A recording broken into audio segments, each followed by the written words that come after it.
So we're here for the second round of the competitive league with Mono Blue.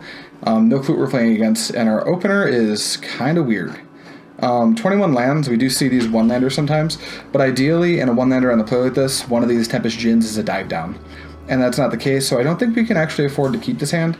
It's pretty weak, and these Tempest Djinns are pretty far away, so we are going to mulligan.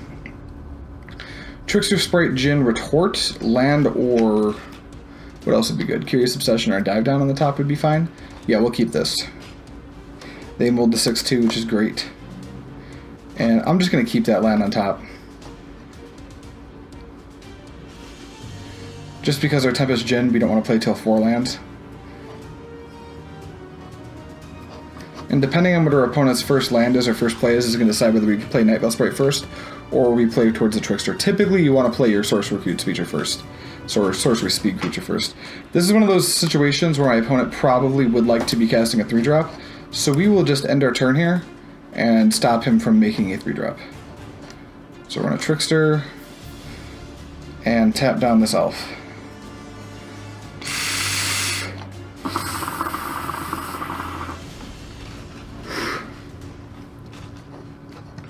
Another elf.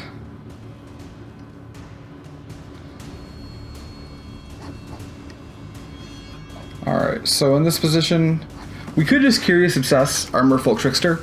That would be fine, but it would probably only get in once on these ground matchups. So I'm going to start by just clocking him for 2. He's definitely not going to block. He might be incentivized to block if I Obsession, but probably not. It seems like he wants to develop his mana pretty badly. And then here, I could just cast Night Veil Sprite, but that puts me off of Retort. But you can't play too far behind in these matchups, so we are just going to drop the Night Veil Sprite. And I'm not going to put Curious Obsession on it just because I can't interact if he tries to remove the Sprite. But next turn we will be dropping Obsession on the Sprite and trying to generate some serious card advantage. Now I'm super stoked that we didn't do that. So we will end up getting our 4th land drop, which is great. Now we also have access to Wizard's Retort, which is great. 5th land, outstanding. We could attack into these Lemorels. It puts us off of Wizard's Retorting if we cast a Tempest Djinn, but that's a fine spot to be if he's just going to take himself back that many turns. He's probably just going to take the 2, and then we can take the Tempest Djinn, put him into play, back it up with Wizard's Retort, and hopefully start taking over the game with a Tempest Djinn bloused up with a Curious Obsession.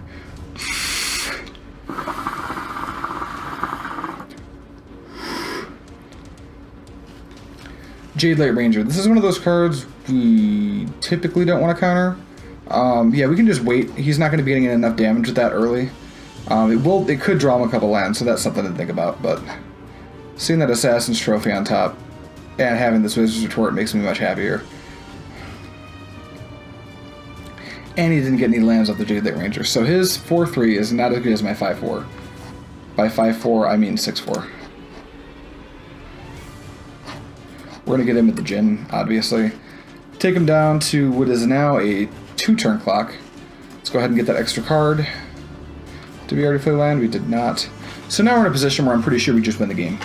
He's not going to be able to get this Tempest Djinn off in any reasonable way, unless he has like a second Essence Trophy, but we know he doesn't have the land to cast it if he does, so go ahead and keep him off of that. Get our extra card the next turn off of the Tempest Djinn. When he attacks, we're not going to block. Well, we would probably block the Lemur Elves. I can't think of anything he would do that would make me not want to.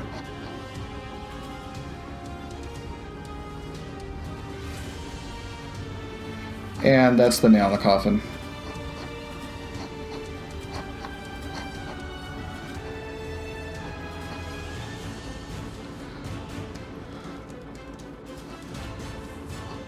Yep, that'll do. Unfortunately, our opponent just played back way too far. Didn't develop their lands. This is just a free win, basically. We really didn't work very hard for that one.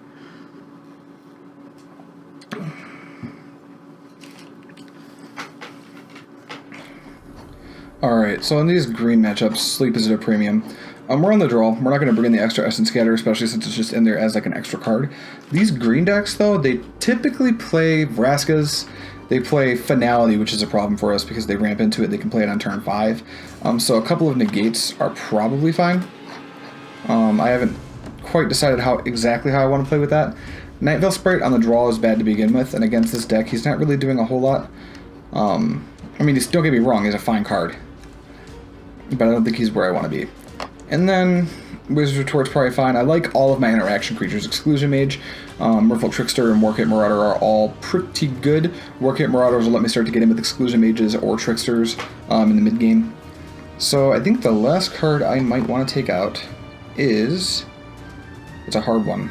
On the draw, I feel like Essence Scatter isn't quite as good, just because I have so many interactive creatures. So this could be wrong, and I'm not very, very good at this deck yet, but I think that's where I want to be after sideboarding.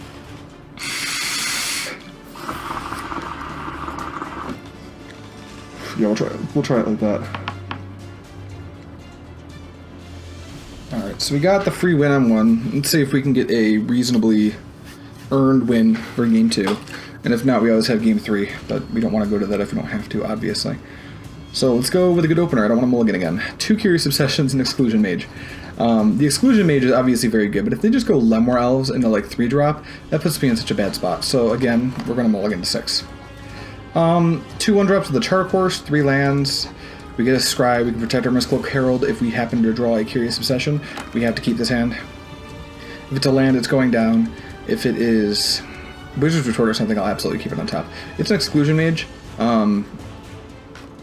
In this context where I have plays 1, 2, and 3, I will just keep the Exclusion Mage. And if he doesn't go Lemur Elves on one, we've got a fighting chance. And he doesn't. So that's great news. So the hard decision here is, it's as always very strange to me whether you play Mystical Herald first or Siren Stormtamer, but I think at the end of the day, because of the Djinns, the Stormtamer's a higher premium, so I'd rather this get Moment of Craving or Cast It Down or whatever he wants to do to it, or Dead Weighted. There's all kinds of black removal you can play right now.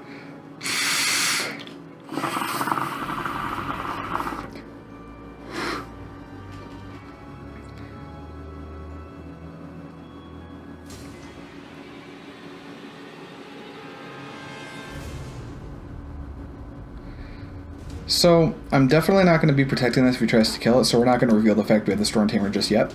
We're just going to get in for our free 1 damage. If he interacts with it, we're absolutely fine with that.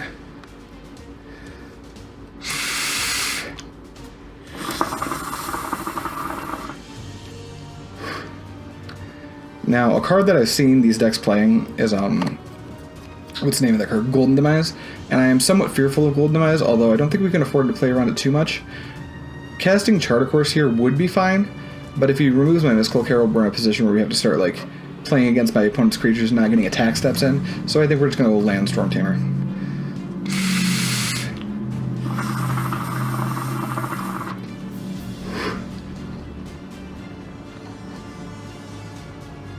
I imagine he might take this chance to interact with the Mystical Herald. He does not. So maybe he wants to get rid of the Stormtamer, or maybe he wants to do nothing, which is great. Stitcher Supplier is fine. Alright, so what do we got in the graveyard here? Glowspore, Lemur Elves, Swamp, nothing of consequence right now. So we could play like a, what's the name of that card? Merfolk Branchwalker here. The black Explorer card, or he could kill my Siren Stormtamer. We're just going to let that resolve.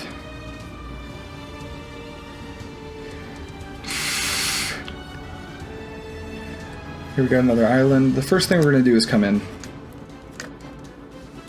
Then we're going to play land, and we are going to use this opportunity to Charter Course, get some more cards in our hand.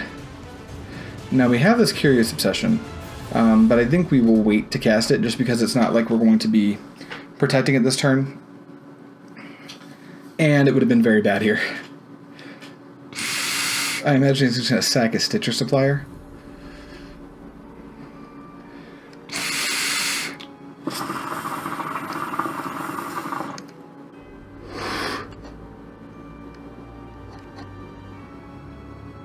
Or do nothing. Just take it up and not draw a card. That's weird.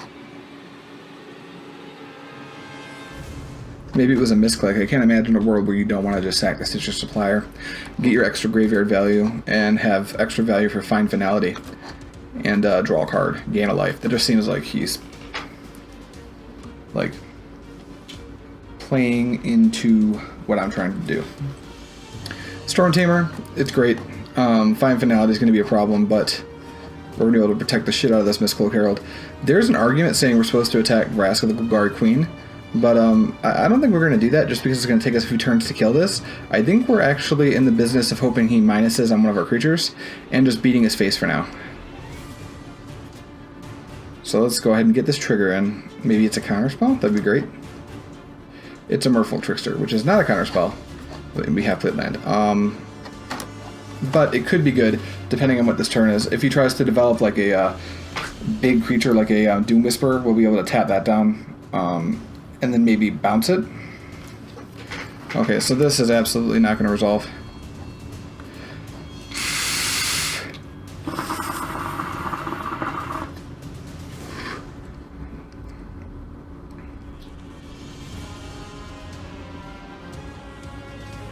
These matchups are typically, I used to think that they were very good for the mono blue deck, but because of all their interactions, it's probably a little bit closer to 50-50, honestly.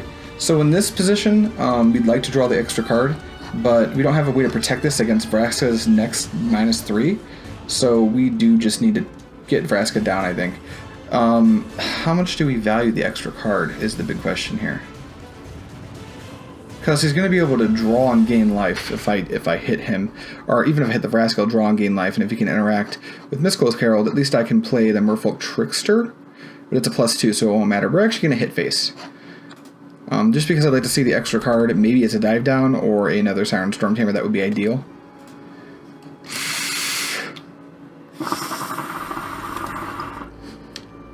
So it's a Djinn. We've played land. If we cast the Djinn, he's forced to interact with it. He really doesn't have a choice. And I still have the Merfolk Trickster play, so we're going to cast the Djinn here and hope that it protects our Mistcloak Herald that's bloused up with the Obsession. And next turn, whatever creature lives is going to be Curious Obsession.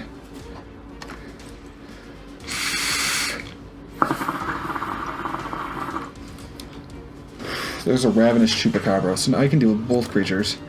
But he no longer has a Vraska if he decides to go that route.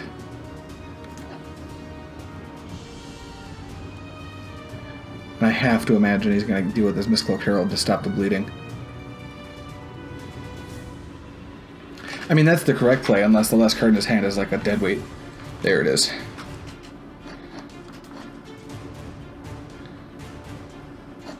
So we're going to let him attack with Citrus Supplier just because we do want to block it if he does. There we go. We'll get him with Trickster. We'll tap down this Chupacabra. And then we will block here.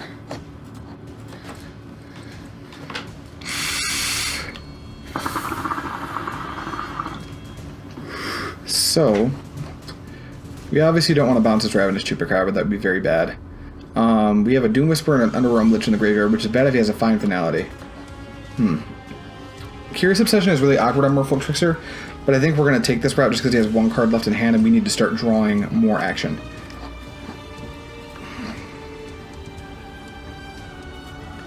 We're going to get in there. Take the action. It's another Curious Obsession, so that's relatively good news. We're going to have to pass the turn, though. We could Exclusion Mage Ravenous Chupacabra, blouse up the Exclusion Mage, and just get in with whatever he doesn't kill, but that's very clunky, and that leaves us open to a lot of lines of play where he just draws a removal spell. I just think this is a generally bad play for most situations.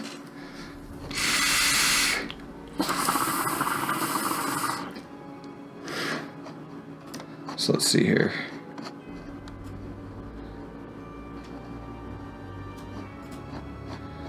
Is he going to put a land back on top? I imagine he doesn't want to draw another land. Journey to Eternity, that's outstanding for us. We will just...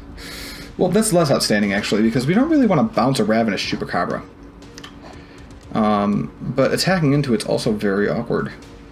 But if we bounce the Ravenous Chupacabra, does he have mana to play it and Journey to Eternity all in the same go? That is the question.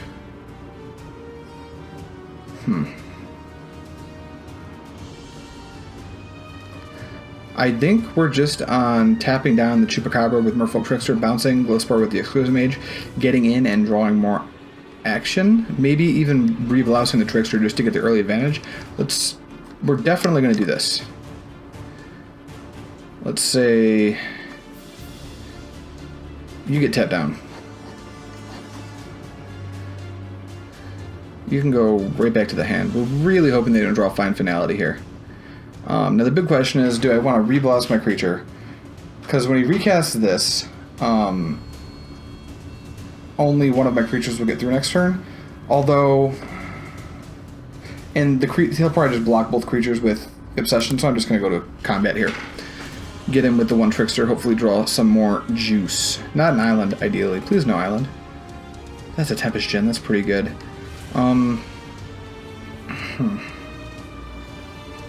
Yeah, we know his hand. There's no reason to play our Curious Obsession at this point.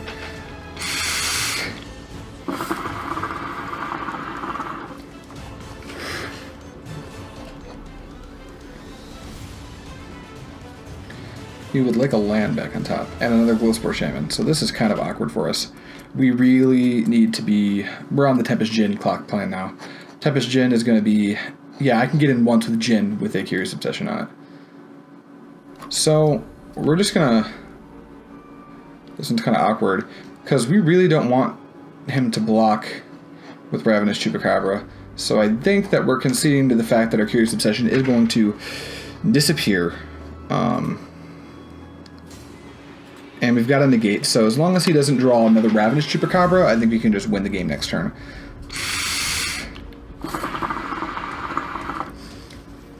Yeah, we don't give a crap, we just won the game.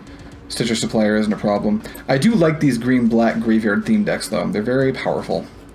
At this point, we don't even need to Curious Obsession up on the Djinn.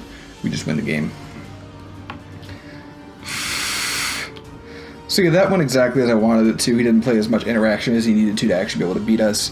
And the reason I say these matchups are closer to 50-50, maybe I'm slightly edged because of the option for me to protect my creatures with so many different avenues, whether it be Dive Down, Spell Pierce, or Siren Storm Tamer.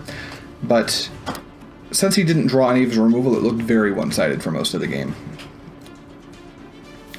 Alright, that is going to do it for Game 2. I will be right back with Game 3 for you.